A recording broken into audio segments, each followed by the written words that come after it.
Oi, prazer. Meu nome é Maria Elisa, sou sócia fundadora aqui do Valtão Advogados e hoje eu queria tratar com vocês um tema, assim, dentro do divórcio, que é a guarda, né, compartilhada, enfim, a guarda dos filhos decorrentes dessa união, os filhos do casal. E aqui eu resolvi trazer algumas perguntas relativamente recorrentes aqui na prática jurídica, tá? Sem prejuízo de caso vocês tenham interesse, a gente numa próxima rodada falar com um pouquinho mais de calma. Então vamos lá. Filhos guarda alimentos. Como é que funciona a guarda? A guarda é compartilhada via de regra. O que que significa? Que ambos os cônjuges, eles são responsáveis pela, pela tutela dos filhos, né? Então, pela guarda, efetivamente falando, né? Por cuidar dos filhos, por passeios, despesas, isso é de ambos. E quando a gente fala de guarda unilateral, a regra é que ela só é possível quando há risco à criança. E aí ambos fazem esses acordos, né? Os acordos podem incluir convivência, pensão, responsabilidades cotidianas, decisões por educação, saúde, viagem. Outras situações assim, mais excepcionais também podem determinar a questão da guarda. Que situações são essas? Então, imagina assim, o pai trabalha num navio petroleiro, ele é marinheiro, ele é comandante. Não tem como ele ficar levando a criança de um lado para o outro. Então, às vezes, nesses casos, se ainda tiver a outra parte, a companheira, então provavelmente vai ficar com ela. De igual modo, se for tipo uma companheira que às vezes, a depender da natureza do serviço dela, ela não consiga, então, tipo, é uma profissão internacional, tal, então, tipo, vai ficar mais com o pai, por exemplo. E, eventualmente, dependendo do caso, se ambos não poderem ficar, assim, pode ser estabelecido que, inclusive, fique com os próprios avós, a depender do caso, né? E aí, como é que é fixada a questão da pensão alimentícia? A pensão, ele é um direito da criança, né? E, basicamente, você se baseia num binômio necessidade-possibilidade. Então, você faz esse balanceio. Não é que como se todo o caso fosse igual a 30%. 30% ou de 20% a 35% é uma média, tá? Eventualmente, se tiver mais que isso, se estiver exonerando muito a outra parte, ele pode virar e falar assim: olha, estou onerando muito, está atrapalhando o meu sustento, ele pode, inclusive, pedir para diminuir. E aí, tá mais ou menos nessa faixa, se houver, ou se tiver realmente onerando muito o orçamento dessa outra pessoa, ele pode pedir diminuição. Qual que é o ponto? Aqui a gente está pensando não é no dinheiro para a outra parte. O dinheiro é para o sustento, a manutenção das atividades, o cotidiano da criança do casal. E aí, esse percentual, que geralmente é em média de seus 30%, eles vão ser ajustáveis conforme a situação financeira e a necessidade da criança. O ex-cônjuge ele pode pedir a pensão? Pode sim. Só que em casos extremamente excepcionais. Então não tem como eu virar e falar assim, putz, um jovem de 25 anos ficou numa união estável de 3 anos com uma outra moça, aí eles se separam e ela, por exemplo, quer pedir esses alimentos. Não tem um pingo de cabimento. Ainda que haja ocorrido, enfim, traição, qualquer outra coisa nesse sentido. E qualquer coisa, temos outros vídeos aqui falando sobre a questão de traição, tá bom? O cônjuge, ele só pode pedir essa pensão alimentícia para o outro quando você verificar o quê? Vulnerabilidade. Quais são as situações de vulnerabilidade? A gente vai avaliar o contexto total. Idade, doença, dependência econômica, quanto tempo durou o relacionamento. Porque pensa comigo, um relacionamento de 3 anos, você vai querer realmente pedir uma pensão alimentícia de 5 anos? Não tem razoabilidade jurídica. Então, imagina assim que, tipo, você tem que colocar esses fatores na ponta do lápis e considerar que, assim, existem realidades e realidades. Seja em sentido econômico, seja em sentido de gênero, seja em sentido relacional, tá bom? E geracional, inclusive. O que que significa? Às vezes eu tô falando de um casal que ficou 30 anos juntos, numa época que, assim, o papel da mulher era outro. Aí muitas vezes a família dela proibiu que ela estudasse, proibiu que ela trabalhasse, o próprio cônjuge não deixava ela falar com ninguém, ela não podia fazer nada. A gente pode pensar assim numa pensão alimentícia. De igual modo, imagina assim, tipo, nossa, a gente tá falando de uma moça que era uma artista internacional e ela pegou o cara desde que ele era novo e, tipo, levou ele pra todo qualquer canto do mundo. E aí, assim, tipo, acabou que ele não pôde estudar, era uma época que às vezes não tinha faculdade EAD, não tinha nada. Imagina a pessoa já tá com 50 anos, 60 anos, como é que eu vou deixar que, tipo, o parceiro ou a parceira fique desguarnecido, sendo que muitas vezes essas pessoas doaram a vida pro companheiro? Então, quando a gente fala de pensão alimentícia de um cônjuge para o outro, a gente considera a vulnerabilidade, então, muitas vezes considerando a idade, tempo de casado, se tem algum tipo de doença, se tem alguma relação de dependência econômica. Então, quando eu tô falando de doença, assim, e todos esses fatores, considerando os resultados advindos dessa união, então, decorrentes da união. Então, por exemplo, você separou, e aí depois de um tempo que você não consolidou o divórcio, então vocês já estão separados de fato, aí do nada acontece alguma coisa, você teve uma doença grave e tal, não tem como você pedir pro teu marido, o teu ex-companheiro ou ex-companheira para te suprir essa tua necessidade da doença. A doença ela tem que ter ocorrido quando? No momento da união. Então imagina assim, beleza, vocês estavam juntos, felizes para sempre, aí ficou tetraplégico. Aí a pessoa fala assim, putz, quero separar agora porque, sei lá, não quero mais. Tu concorda que assim, tipo, e se eu tô considerando assim, um caso que, tipo, às vezes, sei lá, uma estação de esqui que pegou para ajudar, foi para salvar a vida dela. Enfim, ainda mais se for coisas que às vezes estão tão relacionadas uma com a outra, aí a pessoa vira e, tipo, quando descobre um câncer, câncer, descobre uma tetraplegia, sei lá, qualquer outra doença. Você concorda que, assim, num princípio de justiça, existe esse dever de amparo de um cônjuge para o outro, ainda que a união se encerre? E aí o prazo da pensão, ela vai variar também conforme a gravidade que a gente está dando da situação, né? E aí a gente vai vendo caso a caso. São os percentuais comuns. Geralmente é de 10 a 35% da renda líquida do cônjuge, do companheiro que tem mais recursos. E aí, note, que eu vou frisar aqui novamente. É uma situação excepcional, vai depender da análise do caso concreto, vai incluir verificação de patrimônio constituído conjuntamente na constância da união. A gente vai ter que verificar o tempo da união, então quanto tempo eles estão juntos. E também uma relação do respeito aos deveres matrimoniais. Não adianta ter acontecido uma tragédia, se quando você vai ver o cara, ou a mulher, era tóxica, fazia abuso, batia nos filhos, não sei o quê, enfim, fazia uma série de coisas que, assim, não tem razoabilidade, não tem respeito aos deveres fiduciários do casamento, entendeu?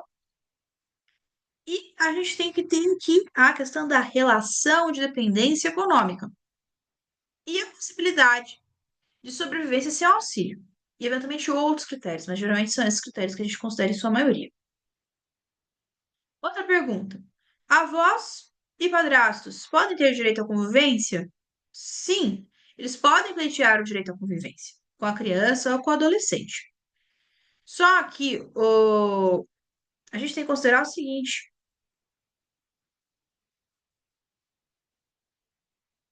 benéfico para o menor, para a criança.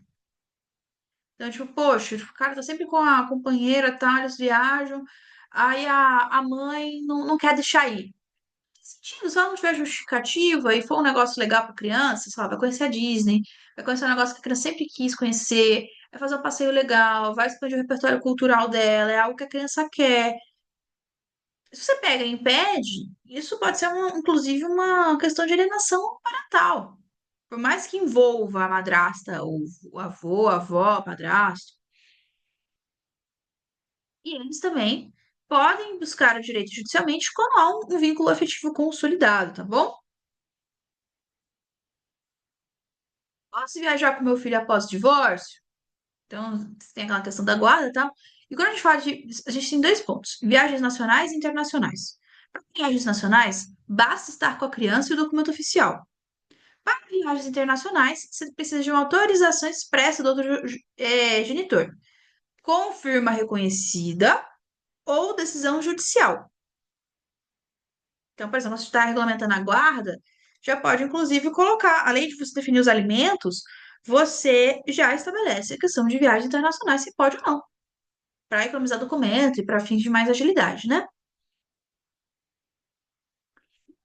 Nesse próprio acordo, além de falar de viagens, saiba que você também pode incluir sobre revezamento de férias, aviso prévio de como que deve ser, tipo, se for na casa de fulano, ciclano, se vai viajar nacionalmente, se vai para passar Natal na casa de um, Ano Novo na casa de outro, se vai ter uma alternância entre anos, para não ficar aquela coisa assim, não, você só passa Natal na casa do fulano. Não, vocês podem estabelecer acordos nesse sentido, tá bom? Inclusive, falar sobre a questão de como que é a divisão de despesas, de educação, etc., como também as próprias despesas de passagens, né? De hospedagem, por aí vai. E o que que é alienação parental?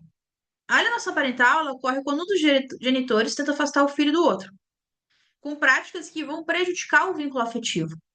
Então, sabe quando, tipo, o pai vira e fala assim, nossa, seu pai não presta, sua mãe é uma pessoa horrorosa, ela acabou com a minha vida. Essas frases assim que, tipo, dá um traumazinho na criança.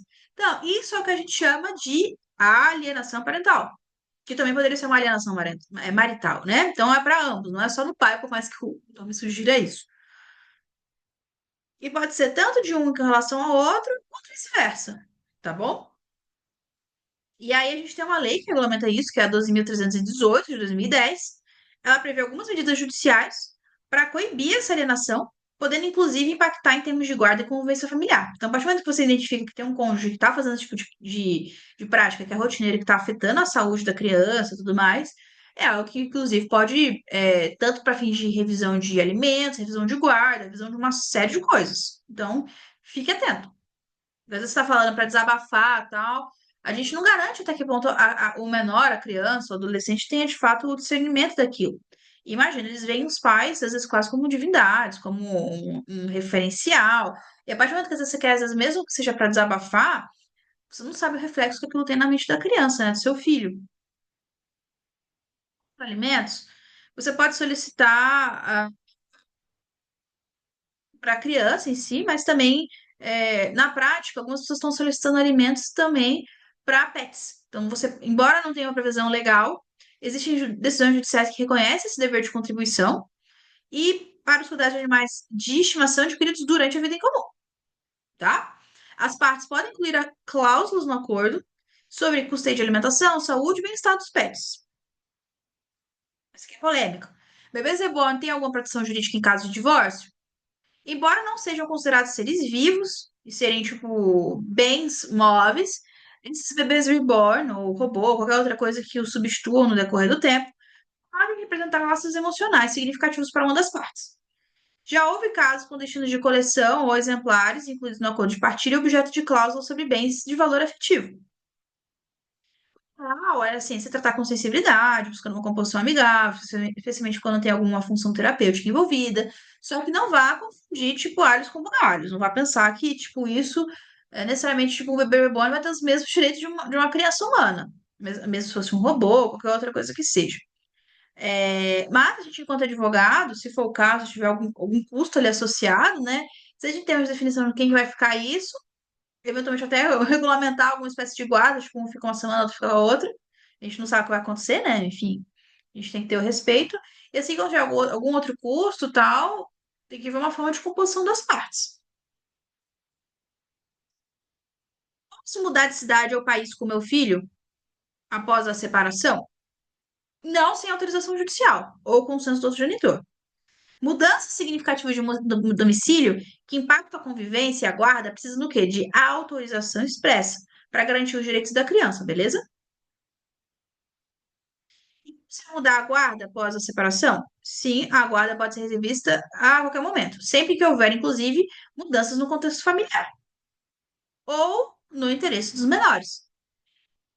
E aí cabe ao advogado orientar o que é melhor caso a caso. O que acontece com o meu ex se não pagar a pensão? Vamos lá.